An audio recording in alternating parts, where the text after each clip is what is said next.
በየቀኑ ነዳጅ ማደያ ተሰልፈህ የምትማረረው ለምንድን ነው? ምክንያቱ የነዳጅ ዋጋ ሳይሆን መኪናው ውስጥ ያለው ሌባ ነው። አብዛኞቹ አሽከርካሪዎች በየወሩ በሺዎች የሚቆጠር ብር በከንቱ ያባክናሉ። የሚገርመው ደግሞ ይህን ማድረጋቸውን እንኳ አያውቁም። ለዚህ ምክንያቱ እነዚህ 5 ቀላል ስህተቶች ናቸው። የጎማህን አየር በየጊዜው ፈትሽ።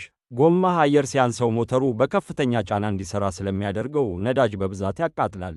ልክ በጎማው ላይ ሌላ መኪና እንደጎተት ቁጠረው። ስለዚህ በየሳምንቱ አየር አስሞላ። ጋዝን በኃይል መርገጥ አቁም። ታክሲ ተራ እንደምትቀድም ሹፌር ጋዝ ላይ አትረባረብ። መኪናህን በድንገት ለማስወንጨፍ በረገጥከው ቁጥር ነዳጁን በቀጥታ መሬት ላይ እያፈሰስከው እንደሆነ እወቀው። ሁልጊዜ ረጋ ብለህ ንዳ።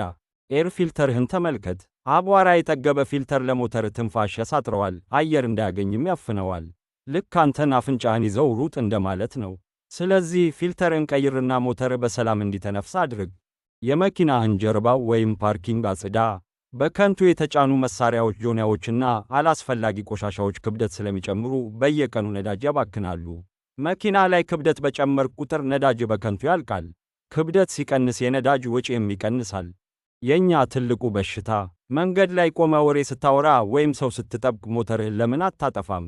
መኪናን አስነስቶ በቆመበት ማቆየት ከሚገመተው በላይ ነዳጅ ያባክናል።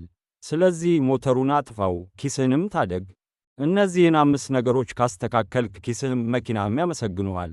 ለሌሎች ሹፌር ጓደኞችህም አጋራቸው።